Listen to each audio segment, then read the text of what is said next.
और जलवायु परिवर्तन जैसे महत्वपूर्ण मुद्दे पर एक चर्चा का विषय बनाने और इस चिंता को चिंतन में बदलने के इस पूरे कार्यक्रम की सराहना करते हुए आप सबकी उपस्थिति के लिए मैं आप सभी का हृदय से स्वागत करता हूं, अभिनंदन करता हूं। मुझे यहां आने में कुछ देर हुई। कारण था कि मैंने कहा मैं एक बार जब प्रयागराज में आया हूं तो आने वाले श्रद्धालुओं की व्यवस्था को लेकर के जब भी मैं आता हूं तो एक बार थोड़ा व्यवस्था के नजर दौड़ाता हूं। जब हम आज के परिप्रेक्ष्य में जलवायु परिवर्तन की बात करते हैं और एक दूसरे पर दोषारोपण करते हैं तो वही स्थिति महाकुंभ के अवसर पर भी हम सबको देखने को मिल रहा है। मैं ऊपर से सर्वे कर रहा था, देख रहा था अलग अलग जगह पर पार्किंग की जगह खाली है, लेकिन हर व्यक्ति सड़क पे अपनी गाड़ी पार्क करके और संगम में स्नान करने के लिए चला रहा है। अगर वही व्यक्ति पार्किंग के स्थान पर अपनी गाड़ी खड़ी करे, हो सकता है उसको 100 मीटर पैदल चलना, 100 मीटर और पैदल चलना पड़ सकता है, लेकिन कहीं सड़क पे जाम नहीं होगा और आसानी से वह संगम में स्नान भी करेगा और फिर आसानी से यहां से निकल करके अपने गंतव्य तक भी पहुंच सकता है। और यही हमारे दैनिक जीवन की भी विसंगति हो गई है। हर व्यक्ति केवल दोषारोपण तो कर रहा है, लेकिन इस जलवायु परिवर्तन से बचने के लिए किए जाने वाले प्रयास में हम सब कहां भागीदार हैं, इसके बारे में चिंतन में सहभागी बनना और फिर उसको अपने व्यवहारिक जीवन में उतारने में कितना भागीदार बन पा रहा है, ये सचमुच महाकुंभ के संदेश का हिस्सा बनना चाहिए। हम सब आए हैं यहां पे त्रिवेणी के संगम में स्नान करने के लिए। आप याद करिए, आज से 10 साल पहले क्या गंगा और क्या यमुना नदी इसी प्रकार की अविरल और निर्मल रह गई थी?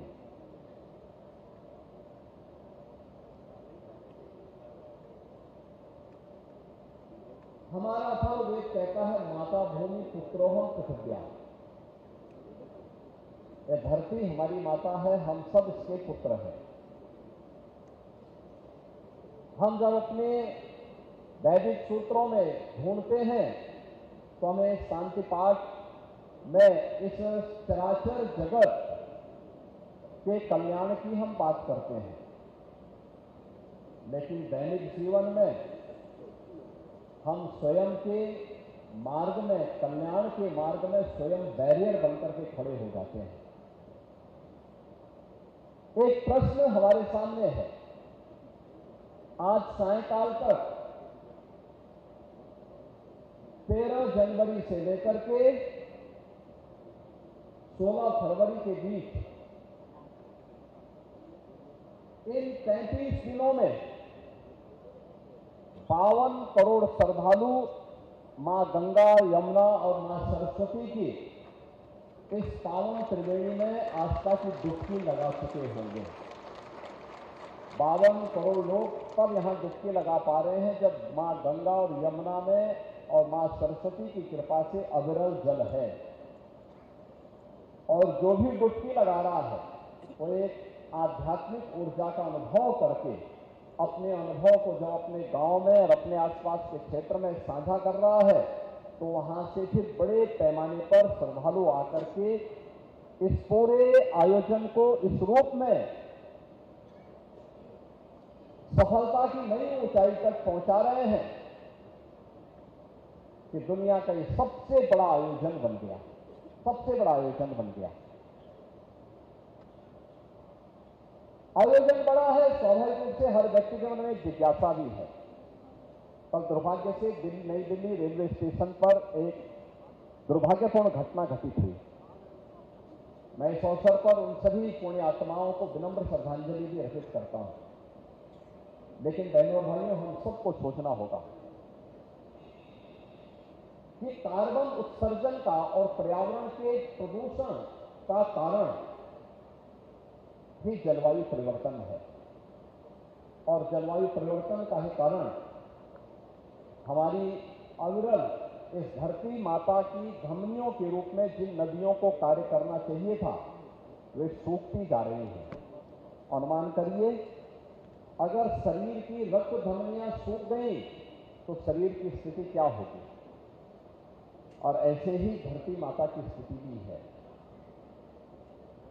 अगर धरती माता की धमनियां सूख गई या प्रदूषित हो गई, जिन धमनियों से रक्त का प्रवाह होना चाहिए, अगर वहां पे रक्त का प्रवाह होने की बजाय वहां पे पॉल्यूशन आ जाएगा, गंदगी आ जाएगी, तो शरीर की जो स्थिति होनी है वही स्थिति धरती माता की भी हो रही है, जो हम अपने स्वार्थ के लिए नदियों को के जीवन के साथ खिलवाड़ कर रहे हैं, धरती माता के साथ खिलवाड़ कर रहे हैं। और इन्हीं बातों को ध्यान में रख करके सिंगल यूज प्लास्टिक को पूरी तरह बैन किया गया। देश के अंदर प्रधानमंत्री मोदी जी ने घरों में ईंधन के रूप में जंगलों को काटने, कोयले का उपयोग करके जो कार्बन उत्सर्जन हो रहा था, उसकी जगह ग्रीन ईंधन के रूप में एलपीजी के 10 करोड़ से अधिक कनेक्शन फ्री में उपलब्ध करवाए, जिससे लोग इसका उपयोग कर सकें।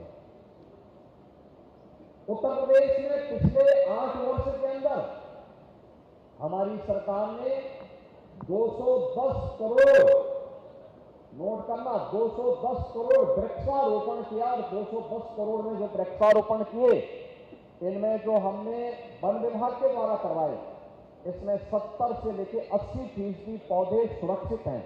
और जो हमने विभिन्न संस्थाओं के माध्यम से कराए, उसमें भी 60 से 70% पौधे सुरक्षित हैं। फॉरेस्ट कवर को बढ़ाया गया। डीजल से चलने वाली बसेज के स्थान पर इलेक्ट्रिक बस को प्राथमिकता दी, उसको प्रमोट किया, उसके लिए पॉलिसी बनाई, उसके लिए अनेक कार्यक्रम बढ़ाए। मर चुकी नदियों को फिर से पुनर्जीवित करने का काम किया। आज जो संगम में इतना पावन स्नान एक साथ फिर से पुनर्जीवित करने का काम किया। आज जो संगम में इतना पावन स्नान एक साथ एक दिन में, अन्य कुंभ के अवसर पर मौनी अमावस्या के दिन जितनी भीड़ होती थी, उतनी भीड़ इस बार हर दिन हो रही है, हर दिन हो रही है। और कारण था, नदी को चैनलाइज किया गया, संगम का दायरा बढ़ाया गया, बड़ी संख्या में लोग यहां आ सके। इसके लिए पहले दिन से तैयारी की गई कि संगम में हर समय 10,000 से लेके 11,000 क्यूसिक वाटर हमेशा मौजूद रहना चाहिए, गंगा जल हमेशा मौजूद रहना चाहिए, जिससे किसी भी श्रद्धालु को कोई समस्या न होने पाए, उसकी आस्था के साथ खिलवाड़ न होने पाए। और तब जाकर के इतना बड़ा आयोजन एक साथ संपन्न हो रहा है। और जो एक बार डुबकी लगा रहा है, अगर थोड़ा पैदल चलने में उनको कष्ट भी हो रहा है, तो पूरा कष्ट भूल करके जन्म और जीवन दोनों को धन्य धन्य समझ करके पुण्य का भागीदार भी बन करके आगे बढ़ रहा है। देश के अंदर इस संदेश को लेकर जा रहा है। और इसीलिए हमारा प्रयास होना चाहिए कि हम भी इसमें कैसे भागीदार बन सकते हैं। दैनिक जीवन में प्लास्टिक का उपयोग करना क्या हम रोक पाएंगे? क्या नदियों पर कब्जा करने और अतिक्रमण करने की प्रवृत्ति को हम कंट्रोल कर पाएंगे? वन्य जीवों के प्रति क्या हमारे मन में भी संवेदना जागृत होगी? क्योंकि जैसे हमारा व्यक्तिगत जीवन चक्र है, ऐसे ही इस धरती माता का भी अपना एक जीवन चक्र है। हम दोनों को एक साथ जोड़ करके देखेंगे, तब यह सृष्टि रहेगी, एक चराचर जगत रहेगा। और तब जीव सृष्टि भी रहेगी, जंतु सृष्टि भी रहेगी। और जो आज चंद्रभूषण जी ने अपने 4 स्लाइड के माध्यम से बहुत कुछ कर लिया है, मुझे लगता है वह हम सब के लिए एक नई प्रेरणा होगी और अनंत काल तक महाकुंभ जैसे आयोजन इसी भव्यता के साथ, इसी दिव्यता के साथ, अविरल और निर्मल मां गंगा और मां यमुना के दर्शन के साथ साथ हम लोगों को इस आयोजन के साथ जुड़ने का अवसर प्राप्त होता रहेगा। सभ्यता और संस्कृति इसी प्रकार से फलती फूलती रहेगी। और अन्यथा क्या स्थिति है? जलवायु परिवर्तन का दुष्परिणाम, लाइटनिंग की घटना, आकाशीय बिजली गिरने की घटना। मुझे याद है 2 वर्ष पहले एक ही दिन में आकाशीय बिजली से मिर्जापुर से लेकर बिहार तक 90 लोगों की मौत हुई थी 1 घंटे के अंदर, आकाशीय बिजली गिरने से। आज टेक्नोलॉजी इंप्रूव हुई है, काफी बढ़ी है। अर्ली वार्निंग सिस्टम बहुत सारी जगह लगाए गए हैं, लेकिन इस संबंध में बहुत कुछ किए जाने की आवश्यकता है। और बहुत कुछ किए जाने के लिए ही जो देश हमारे वेदों का, उपनिषदों का, शास्त्रों का संदेश है, उस संदेश को दैनिक जीवन में भी, अपने व्यवहारिक जीवन में भी अगर हम उतार सकें और हम भी सहभागी बन सकें। एक पेड़ मां के नाम, एक पेड़ आस्था के नाम, लगाने के क्रम में हम भी सहभागी बन सकें। हमारे पास व्यक्तिगत लैंड है तो उसमें लगाएंगे, नहीं है सार्वजनिक स्थान पर लगाएंगे, वन विभाग से संपर्क करेंगे, उद्यान विभाग से संपर्क करेंगे, कहीं पौधे लगाने की प्रक्रिया का हिस्सा बने। याद रखना, मनुष्य ही केवल इस सृष्टि का एकमात्र जीव नहीं है और अकेले मनुष्य से सृष्टि का संचालन भी नहीं चल सकता। जीव जंतु सभी का जीवन चक्र मनुष्य के साथ जुड़ा हुआ है और मनुष्य का उनके साथ जुड़ा हुआ है। जब इस सभी का अस्तित्व रहेगा तो हमारा भी अस्तित्व रहेगा। अगर उनके अस्तित्व के ऊपर संकट आएगा तो हमारे अस्तित्व के ऊपर भी संकट आएगा। हम किसी दूसरे प्रलय की प्रतीक्षा न करें, बल्कि अभी से तैयारी करें। और कुंभ का संदेश यही है कि आस्था के साथ साथ हमें जलवायु परिवर्तन के उन कारकों पर विचार करते हुए उसके निवारण का उपाय हम सबको मिलकर के करना होगा। और मेरा ये मानना है कि जीव सृष्टि और जंतु सृष्टि के संरक्षण के साथ ही ये मानव सृष्टि की सुरक्षा और इसका संरक्षण हो पाएगा। आज के इस अवसर पर faith of Kumbh and climate change से संबंधित इस जो कॉन्क्लेव के लिए जो हमारे पूज्य संतजन आए हैं, जगत गुरु शंकराचार्य जी आए हैं, पूज्य चिदानंद मुनि जी आए हैं, यहाँ पर स्वामी मुक्तानंद जी आए हैं, इस विषय से जुड़े हुए हमारे तमाम अन्य रिकी केन ग्रेमी अवार्ड विजेता वे भी यहाँ पर आए हैं, वन विभाग से जुड़े हुए हमारे सभी अधिकारीगण भी इस कार्यक्रम के साथ सहभागी बने हैं। मैं एक बार फिर से महाकुंभ प्रयागराज में और इससे जुड़े हुए विभिन्न विषयों से जुड़े हुए विशेषज्ञगण इस आयोजन के में सहभागी बन रहे हैं। आप सबका मैं इस आयोजन में और इस महाकुंभ के आयोजन में हृदय से अभिनंदन करता हूं, स्वागत करता हूं और विश्वास व्यक्त करता हूं कि कुंभ के संदेश को हम गांव-गांव, घर-घर तक पहुंचाने में सहभागी बन पाएंगे। इस विश्वास के साथ इस पूरे आयोजन के प्रति मैं अपनी शुभकामनाएं देता हूं। धन्यवाद। जय हिंद। भारत माता की, भारत की एकता और आस्था का प्रतीक कुंभ की आस्था और जलवायु परिवर्तन का ये जलवायु सम्मेलन अब विभूषित हो रहा है माननीय मुख्यमंत्री महोदय के उपस्थिति से। जय श्री राम, जय जय श्री राम। नमः पार्वती पते, हर हर महादेव। सभी से अनुरोध है बैठ जाएं।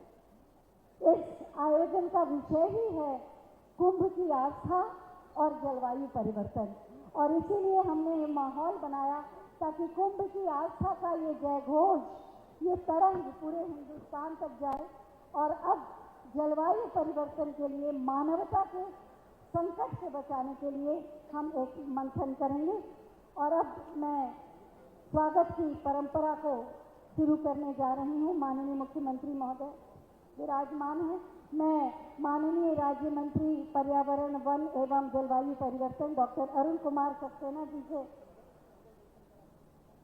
अनुरोध करूंगी कि वो माननीय मुख्यमंत्री महोदय को पुष्प भेंट कर और स्मृति चिन्ह भेंट कर उनका स्वागत करें।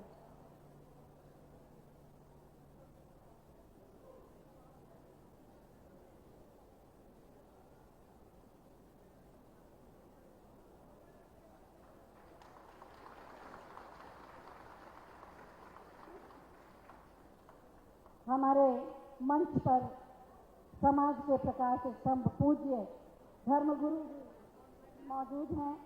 मैं सबसे पहले माननीय मंत्री महोदय से अनुरोध करूंगी कि वो परम पूज्य जगत गुरु श्री वासुदेवानंद सरस्वती जी शंकराचार्य बद्रिकाश्रम उनका स्वागत करें और आप सब अपनी तालियों के प्रणाम से उनका स्वागत करेंगे।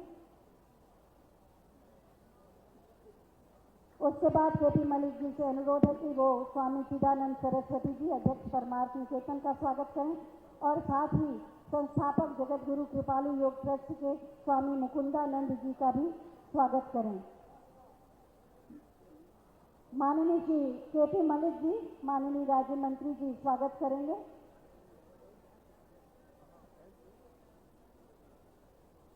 और मैं चाहूंगी जोरदार तालियों के प्रणाम से आप समूचे मंच का स्वागत करें। और अब मैं आज के इस आयोजन के अतिथियों का स्वागत करने के लिए उद्बोधन के माध्यम से आमंत्रित कर रही हूँ प्रमुख सचिव पर्यावरण, वन एवं जल